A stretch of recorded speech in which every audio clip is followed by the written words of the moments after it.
Hello, and welcome to episode 3 of Diary of a Castaway here on Print Island. And this week it's something a little bit different, to people who aren't in the print industry, but one of them has connections. Mark Jarvis and Dave Foxwell. And these are the guys who keep me sane. Every week, near enough, we go running once, twice, on a good week, 3 times a week, including park run on a Saturday. And we talk about all kinds of stuff, but it's just that having someone to go to and somewhere to go and keeping yourself disciplined. So 7 o'clock every morning we're out in the park. I can't get you on. Oh, there we go. Shall I move in? There you go. There you go. So this is Dave and Jarv, and they've both left the company and gone off and done something. We'll talk about it as we go around.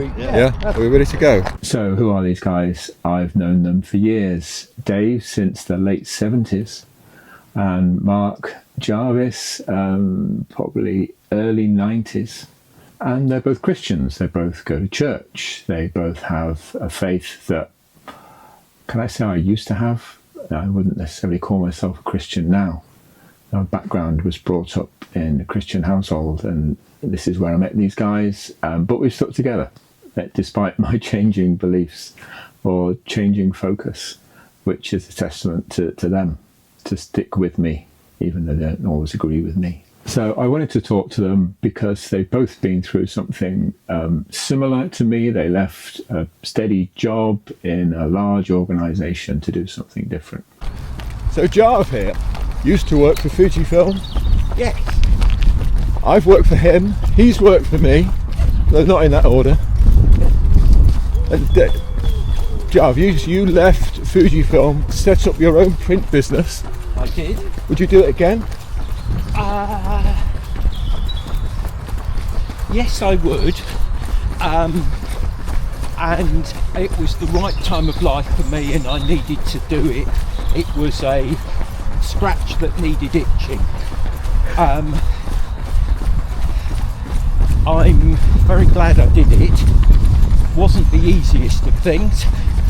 Within 12 months, that particular business had gone under, which wasn't great. That makes me feel great.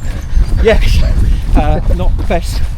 But that then led to a business that lasted 16 years, and it was my choice to close it in the end. And I'd done all I needed to do at that point. So the answer is yes? Yes, I would do it. Sorry, it's a long answer. No, it's a great answer.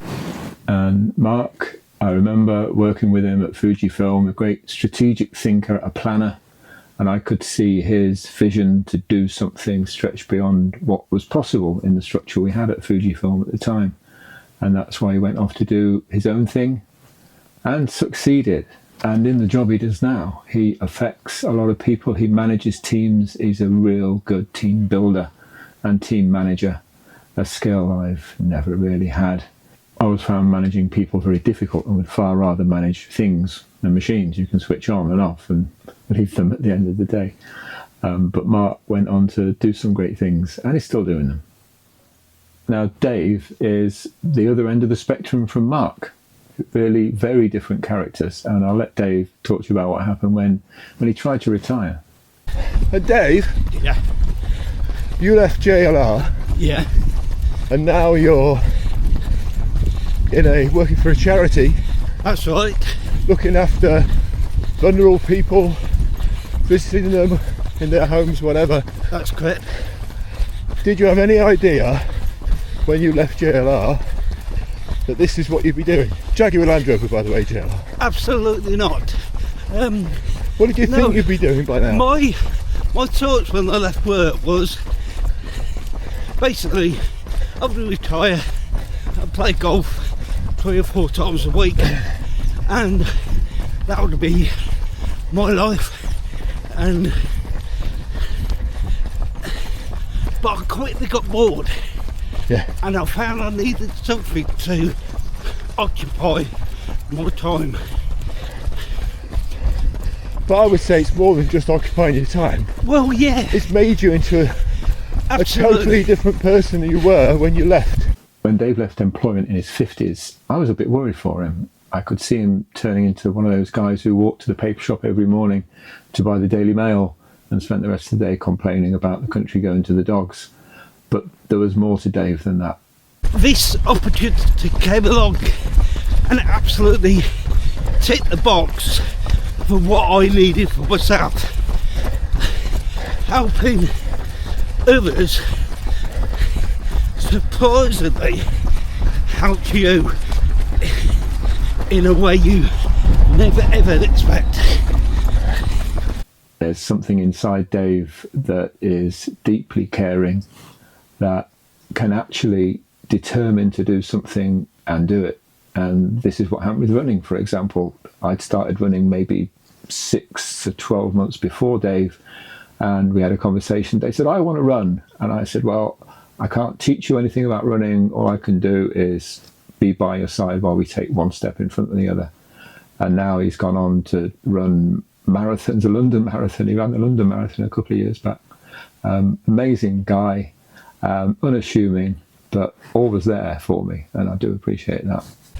Hey, you don't have to meet some fantastic, wonderful people along the journey. Yeah. So, these are the guys who keep me sane, and are hopefully going to keep me sane Yes. over the next few weeks while I find out my purpose in life. Is it that deep? I don't know. But I can certainly recommend friends with benefits. Let's not go there. No, yeah. This isn't necessarily an advert for running, but it is an advert for getting somebody in your life that maybe is outside of the scope of your normal work, that doesn't even understand what you do, and the relationship's all the better for that. So if you get the chance to do something with a friend on a regular basis that keeps you on a discipline, keeps you on a timetable of some kind, then I can thoroughly recommend that. So next week, who knows what we've got? I'll dig into my list of people I spoke to during the past 3 months and edit that together. So come back next week for Diary of a Castaway, only on Print Island.